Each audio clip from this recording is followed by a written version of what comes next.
शिल्पी की अद्भुत मांग। विजयनगर के महाराज कृष्णदेव राय हर बार तेनालीराम की सूझबूझ से दंग रह जाते थे। इस बार भी तेनालीराम ने महाराज को हैरान कर दिया। दरअसल एक बार महाराज कृष्णदेव पड़ोसी के राज्य पर जीत हासिल करके विजयनगर लौटे और उन्होंने उत्सव मनाने की घोषणा कर दी। पूरे नगर को ऐसे सजाया गया मानो कोई बड़ा त्योहार हो। अपनी इस जीत को यादगार बनाने के लिए महाराज कृष्णदेव के मन में विचार आया कि क्यों ना नगर में विजय स्तंभ बनवाया जाए। स्तंभ बनाने के लिए महाराज ने राज्य के सबसे हुनरमंद शिल्पकार को तुरंत बुलवाया और उसे काम सौंप दिया। महाराज के आदेशानुसार शिल्पी भी अपने काम में जुट गया और कई हफ्तों तक इस दिन रात एक करके उसने विजय स्तंभ का काम पूरा किया। ऐसे ही विजय स्तंभ बनकर तैयार हुआ तो महाराज समेत दरबारी व नगरवासी शिल्पकार की कला को देखकर उसके कायल हो गए।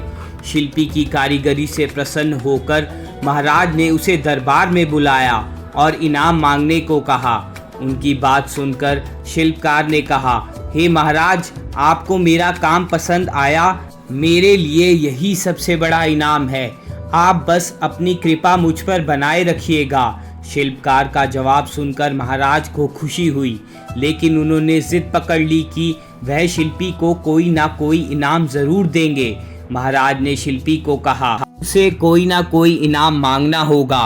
महाराज की इच्छा को जानने के बाद दरबार में मौजूद अन्य दरबारी शिल्पकार से कहने लगे कि महाराज खुले मन से तुम्हें कुछ देना चाह रहे हैं, तुम जल्दी से मांग लो। शिल्पकार अपनी कला में माहिर होने के साथ ही स्वाभिमानी और बुद्धिमान भी था। शिल्पी को लगा कि अगर वह कुछ नहीं मांगता तो महाराज नाराज हो सकते हैं, अगर वह कुछ लेता है तो वह उसके स्वाभिमान और उसूलों के खिलाफ होगा। ऐसे में कुछ देर सोचने के बाद शिल्पकार ने साथ लाए अपने औजारों का झोला खाली किया और खाली झोले को महाराज की तरफ बढ़ाते हुए कहा कि इनाम स्वरूप इस झोले को दुनिया की सबसे बहुमूल्य वस्तु भर दीजिए। शिल्पी की बात सुनकर महाराज सोच में पड़ गए कि ऐसी कौन सी वस्तु है जो सबसे बहुमूल्य है। काफ़ी देर तक सोचने के बाद महाराज ने दरबार में मौजूद राजपुरोहित व सेनापति समेत अन्य दरबारियों से इसका जवाब मांगा। घंटों सोचने के बाद भी शिल्पी को क्या दिया जाए, इसका उत्तर किसी को समझ नहीं आया। किसी से भी संतोषजनक जवाब ना मिलने पर महाराज झल्ला गए और शिल्पी से कहने लगे कि इस दुनिया में हीरे जवाहरात से बढ़कर और क्या कीमती हो सकता है।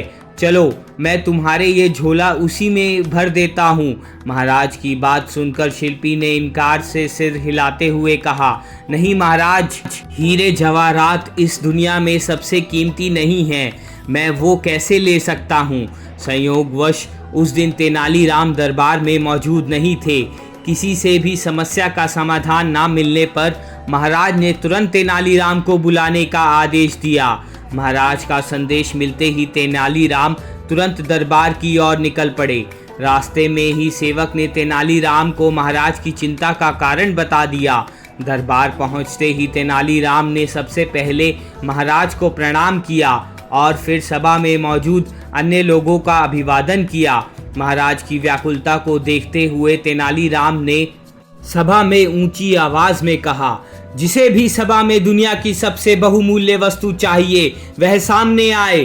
तेनालीराम की बात सुनकर शिल्पी आगे आया और अपनी खाली झोली तेनालीराम की ओर बढ़ा दिया। शिल्पकार से झोला लेकर तेनालीराम ने उसके मुख को खोला और हवा में 3-4 बार ऊपर नीचे हिलाकर थैले के मुंह को बांध दिया। इसके बाद तेनालीराम ने झोला शिल्पी की ओर बढ़ाते हुए कहा कि अब आप यह झोला ले सकते हैं, क्योंकि मैंने इसमें दुनिया की सबसे कीमती वस्तु भर दी है। शिल्पकार ने भी झोला थामते हुए तेनालीराम को प्रणाम किया और फिर महाराज से अनुमति लेते हुए औजार उठाकर सभा से चला गया। यह दृश्य देखकर सभा में मौजूद सभी लोग अचंभित रह गए। महाराज ने उत्सुकता जताते हुए तेनालीराम से पूछा कि शिल्पी को खाली झोला देने के बावजूद भी वह बिना कुछ कहे ही चला क्यों गया। इससे पहले उसने हीरे जवाहरात जैसी कीमती सामान को बहुमूल्य मानने से इनकार कर दिया था। महाराज की उत्सुकता व दरबारियों के चेहरे पर प्रश्न चिन्ह को देखते हुए तेनालीराम ने कहा, हे महाराज, वह झोला खाली बिल्कुल भी नहीं था, क्योंकि उसमें दुनिया की सबसे बहुमूल्य वस्तु यानी हवा भरी हुई थी। तेनालीराम का जवाब सुनकर महाराज खुश हुए और उसकी पीठ थपथपाने लगे। तेनालीराम की बुद्धिमत्ता से प्रसन्न होकर महाराज ने उसे इनाम स्वरूप अपने गले से एक कीमती मोतियों की माला निकाल कर पहना दी। कहानी से सीख। इस कहानी से दो सीख मिलती हैं। पहली यह कि धन से स्वाभिमान नहीं खरीदा जा सकता। दूसरी यह कि दुनिया में सबसे कीमती हवा है जिसका मूल्य कोई नहीं चुका सकता। हमें यह मुफ्त मिलती है, इसलिए हम इसे कीमती दौलत को समझ लेते हैं।